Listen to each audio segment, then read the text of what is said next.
그럼 지금부터는 인간 중심 노동을 위한 기술의 조건이라는 주제로 일부 토론을 같이 이어가 보도록 하겠습니다.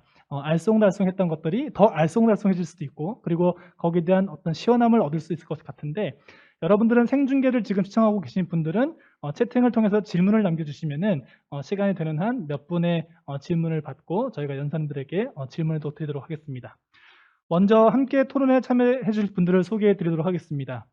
경희대학교 비교문화연구소 김재인 교수님 자리해 주셨습니다. 네. 여러분 박수 소리 안 들렸지만 옆에서 지금 서로 박수를 조금씩 치고 있습니다. 자, 두 번째 울산과학기술원 인문학부 김효민 교수님 자리해 주셨습니다. 네, 이번엔 두 분이 같이 박수 쳤습니다. 네. 먼저 최영숙 교수님의 주제 발표를 두 분은 어떻게 들으셨는지 궁금한데요. 경희대학교 비교문화연구소 김재인 교수님의 말씀을 들어보도록 하겠습니다. 예, 안녕하세요. 저는 김재인입니다. 철학하고 있고요.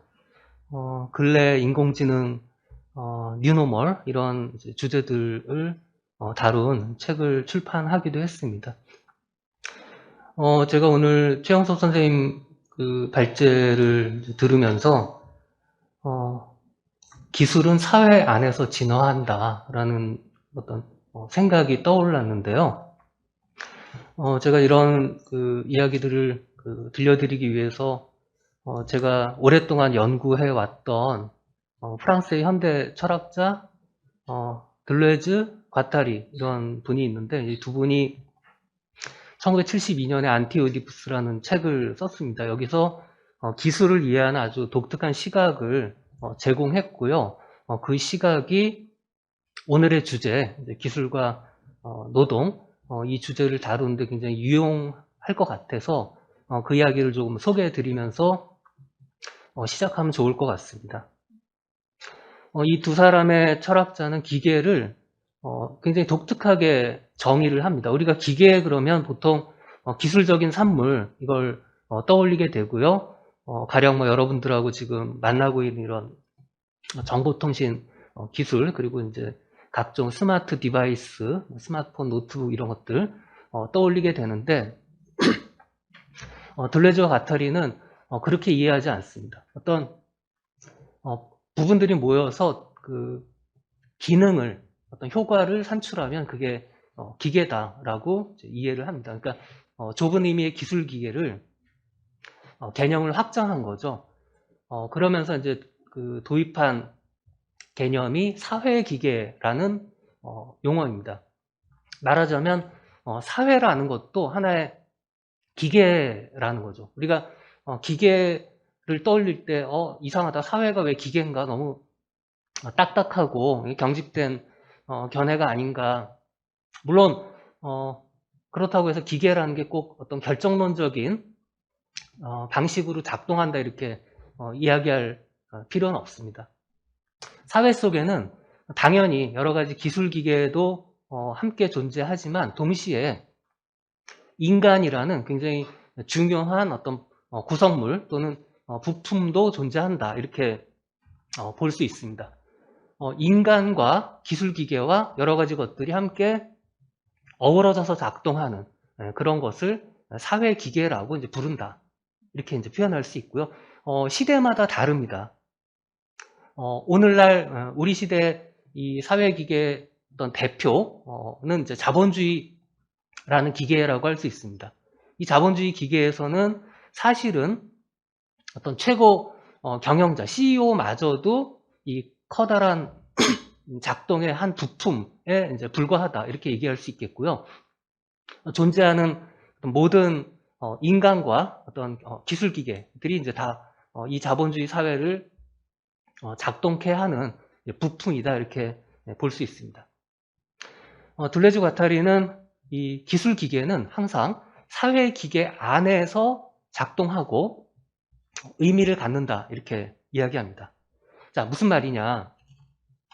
기계라는 거는 인간이 굳이 기술 기계라는 건 굳이 뭐 이렇게 제어하거나 뭐 좌우하지 않더라도 알아서 작동하는 측면이 굉장히 많이 있습니다. 가령 이제 시계라는 걸 한번 생각을 해보세요. 시계라는 거는 인간이 하지 못하는 어떤 균일한 시간, 이것을 측정하는 그런 기술 기계입니다. 근데 이제 흥미로운 것은 이 시계라는 게 어떤 사회 속에서 기능하고 작동하느냐에 따라서 전혀 다른 방식으로 그 어떤 또 다른 어떤 효과, 기능 이것을 이제 산출한다는 거죠. 가령 오늘날 생각해 보세요. 시계라는 것은 이 사회 또는 이 지구의 이 인간 전체를 좌우하는 어떤 표준 시간을 재생합니다. 그러니까 표준을 설정해서 가령 여러분들하고 지금 우리 포럼이 함께 소통할 수 있었던 것도 같은 어떤 시계를 통해서 표준에 따라서 몇 시에 만나자, 2시에 만나자 라는 식으로 되었기 때문에 작동할 수가 있습니다. 이 회의, 이 포럼이라는 게 그런 식으로 이 시계라는 게 현대 사회에서는 표준 시간을 재생하고 도시의 질서를 확보하고 또는 이 지구상의 질서를 확보하는 그런 방식으로 기능한다. 이렇게 얘기할 수 있습니다. 자, 그리고 이제 사회기계는 좀 더 이제 나아가 보자면 한 사회 속에서 이 기술 기계들을 조직하고 제어하는 그런 측면을 갖고 있습니다. 말하자면 기술 기계가 사회의 변화를 갖고 온다기보다는 이 사회 자체가 기술 기계의 어떤 가동을 좌우한다. 아까 최영섭 선생님도 그 말씀을 하셨는데 노동자와 사용자 관계 속에서 이제 기술 도입이 결정되는 뭐 이런 식의 상황인 거죠. 과거에도 대장장이나 천문학자 이런 사람들은 사회적인 압력, 그러니까 자본주의 전 단계였죠. 그런 것 때문에 발전을 제약받았습니다. 심지어 광산이 개발되다가 이제 폐쇄되기도 하고요. 또 오늘날 자본주의 사회에서는 이 이윤동기, 이윤율 때문에 과학기술 발전이나 도입이 혁신마저도 제약되는 그런 측면을 보이고 있습니다. 이처럼 기술이라는 거는 독립적으로 독자적으로 발전한다기보다는 항상 사회 조건을 따르기 때문에 결국은 그 사회를 어떻게 구성하느냐 하는 게 중요하고 아까 최영섭 교수님 말씀처럼 그 부분에 이제 어떤 사회적 합의라든지 뭐 정치 이런 것들이 중요하다. 이런 말씀을 한 건 굉장히 이제 의미 깊은 부분이라고 생각합니다. 근데 이제 뭐랄까요? 약간 이제 문제를 한번 꼽아보자면 사실은 어떻게 이 사회를 조직해야 할 것이냐 하는 문제가 여전히 숙제로 남는 것 같습니다. 가령 이 사회가 추구해야 될 이제 중요한 가치라는 게 무엇이어야 하는지 이 리스트를 우리가 충분히 이제 확보하고 그것을 향해서 가려고 하지 않는다면 어찌 보자면 기술은 현재 그런 것처럼 자본의 이익을 위해서만 조직되는 그런 방향으로 이제 갈 게 분명합니다. 이 과정에서 어떤 노동의 뭐 소외란 표현 뭐 어떨지 모르겠지만 그런 것들이 이제 점점 가속화되고요. 따라서 우리가 좀 생각을 바꿔야 할 필요가 있을 것 같습니다. 두 가지 수준에서인데요. 아까 선생님도 말씀 좀 하셨지만 인공지능 기술 같은 건 인간의 상당 부분을 대체하는 기술입니다. 그렇기 때문에 인간의 일거리나 일자리 같은 게 축소되는 게 너무 당연하고요. 그렇기 때문에 그 후에 이제 거기서 산출되는 이익이 이제 기업에게 집중되는 이런 현상이 발생하는데 이제 역발상이 필요한 것 같습니다. 왜냐하면 모든 기술은 축적적입니다. 다시 말해 이제 과거에서 계속 쌓여가는 그런 측면을 갖고 있어요. 우리가 그 기술을 다 개발한 게 아니라 인류 전체가 개발했다라는 마인드가 굉장히 중요한 것 같고요. 그런 점에서 기술이 노동을 잠식하더라도 사람들에게 가야 할 기본적인 몫은 정당화될 수 있다. 이런 관점에서 이제 기술과 노동의 관계가 재편되어야 하지 않을까 그렇게 생각을 해보게 됩니다. 이상입니다. 네, 말씀 듣다 보니까 또 자꾸 흥미가 계속 생기고 질문도 생기고 여러 가지가 있습니다. 과거부터 이어온 축적된 어떤 기술이 인간을 중심으로 해서 재편될 수 있는 역발상에 대한 제안도 해주셨고, 그리고 앞으로 사회를 또 어떻게 구성할 것인가 많은 사람들의 합의가 필요하고 그런 합의하는 과정이 상당히 중요한 이슈가 될 것 같습니다. 그 과정에 많은 뭐 사람들이 소외되거나 어떤 정책 과정에서 배제되는 것도 조금 우려가 될 수 있는데 그런 부분도 전 좀 궁금하기도 했습니다. 경희대학교 비교문화연구소 김재님 교수님, 네, 말씀 감사드립니다. 네, 다음은 울산 과학기술연구원 인문학부 김효민 교수님의 말씀을 이어서 들어보도록 하겠습니다. 예, 안녕하세요. 오늘 최영석 선생님께서 이제 오늘 포럼의 주제, 기술과 노동에 대해서 얘기하시면서 굉장히 근본적인 의문을 제기해 주신 것 같아요. 왜냐면 우리가 보통은 새로운 기술이 나오면 노동의 양태가 어떻게든 근본적으로 달라질 것이다. 이거는 맞는 얘기인데, 그러면 이 변화를 어떻게 우리가 적절하게 조절할까? 어떻게 좀 더 인간 중심의 노동이 가능하게 보완할까? 이런 식으로 이제 퀘스천을 하기가 쉬운데 근본적인 질문을 던진 거죠. 진짜 기술이 인간의 미래, 특히 노동 조건이라고 하는 것을 바꾸는 게 맞는가? 우리가 이렇게 상식적으로 아마 기술이 바꾸겠지라고 생각할 때 그 지칭하는 기술이라고 하는 것이 과연 무엇인가? 한번 다시 돌아보자라는 이야기를 하시면서 이제 사례로서 뭐 수치제어 공작 기계가 과연 정말 비숙련 노동자들을 노동 현장에서 실업자로 이제 쫓겨나게 만들었는가? 또 어떤 그 가사 기술 도구들, 세탁기 같은 것들이 과연 이제 주부의 노동 시간을 줄이거나 늘렸는가?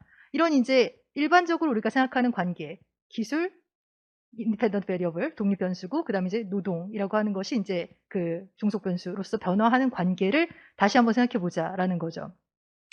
실상 우리는 이제 기술이 노동 개념을 바꾸어 온 것은 명백한 사실이 아닌가라고 생각하고는 하는데요.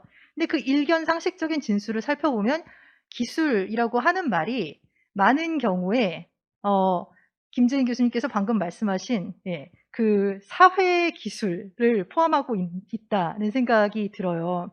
그러니까 예컨대 어떤 기술, 예컨대 이 화상회의 솔루션 같은 경우에 분명히 이게 노동의 형태를 바꾸고 있는 것처럼 보이죠.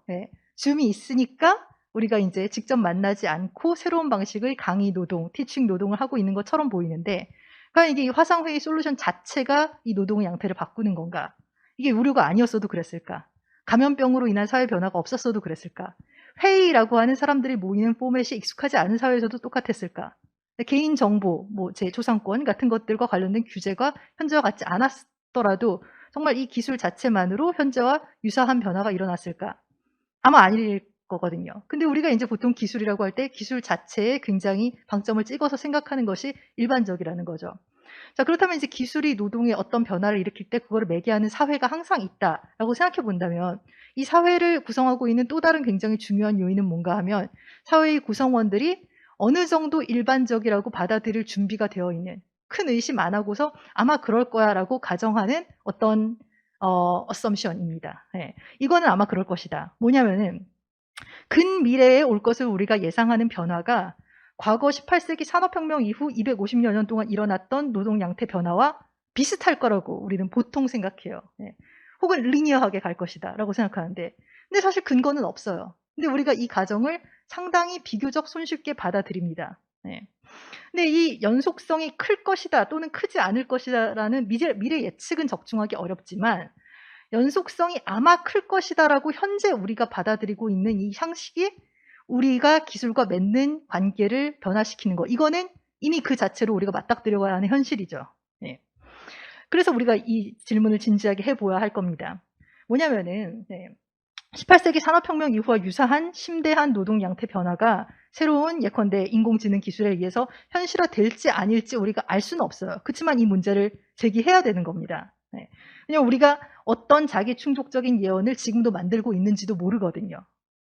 이른바 이제 기술이라고 하는 것, 여기서 기술이라고 하는 것은 역시 이제 기술 그 자체라기보다는 정말 사회와 기계의 이 혼합체들이 만들어내는 변화와 관련해서 우리가 어떤 가치들은 상당히 실현 가능할 것으로 상정을 하는지, 기꺼이 상정을 하는지, 또 어떤 가치는 아마 어려울 텐데 라고 상식적으로 받아들이게 되고 있는지, 그러한 가정이 어떤 식으로 퍼져나가고 있고 누구에 의해서 퍼져나가고 있고 누구에 의해서 수용되고 있는지, 이런 질문들을 하는 것이 굉장히 중요하다라는 생각이 들고요.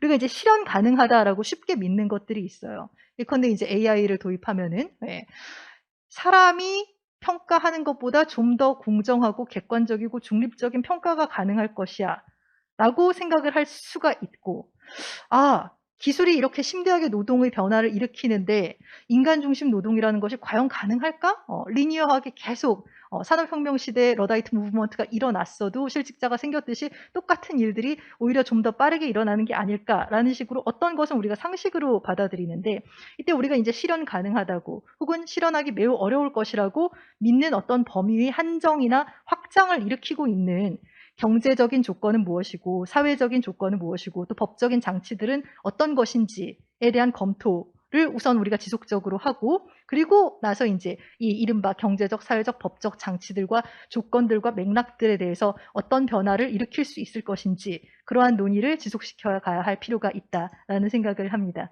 네, 이상 마치겠습니다. 네, 말씀 또 드린 거 또 재밌어요. 계속 재밌는데 여러분들은 어떠신지 모르겠습니다. 지금 이제 나와 있는 뭐 토론 이야기 그리고 여러분들이 채팅창에다가 질문을 적어주시면은 잠시 후에 또 이야기를 또 이어나가도록 하겠습니다. 울산과학기술원 인문학부 김효민 교수님의 말씀 잘 들었습니다. 두 분 말씀 들으시고 최영섭 교수님께서 하실 말씀이 혹시나 더 있으시면은 짧게 한 말씀 더 부탁드리겠습니다. 예, 뭐 사실은 저보다는 두 분 선생님들이 훨씬 더 전문가이신 걸로 제가 잘 알고 있기 때문에 뭐 사실은 같은 얘기를 반복하는 정도에서 한 말씀만 덧붙이자면은 하나는 이제 김효민 선생님 말씀하신 것처럼 그러니까 이건 저도 이제 하고 싶었던 얘기인데 기술에 뭔가, 그러니까 기술에 뭔가 특권적인 지위를 부여하려는 사람이 있다면, 그 사람이 하는 말은 일단 좀 의심을 하고 봐야 되는 것이 아닌가라는 생각입니다. 그래서, 그러니까 저 사람은 왜 기술에 대해서, 이것은 필연적인 변화이고, 우리는 거기에 적응해야 된다고 이야기를 하는가? 혹시 이해관계가 있나? 뭐 이런 생각들을 좀 해볼 필요가 있지 않나라는 생각이 들고요. 왜냐하면 이런 종류의 담론들이 굉장히 사회적으로 쉽게, 그러니까 이건 뭐 한국뿐만이 아니라 전 세계적으로도 상당히 쉽게 받아들여지고 있는 담론인데, 이게 사실은 알고 보면은 꼭 그렇지는 않다는 것이 또 많이 알려져 있는 그런 것이기 때문에 어떤 의도가 깔려 있는지에 대해서 생각해 볼 필요가 있다라는 거고요. 김재인 선생님 말씀에 대해서는 제가 뭐 철학 쪽으로는 거의 문외한에 가깝습니다만은 제가 이해하기로는 그러니까 이런 그러니까 기술과 노동에 관련된 문제가 왜 최근에 들어서 유독 제기가 되는가 라는 걸 생각해 보면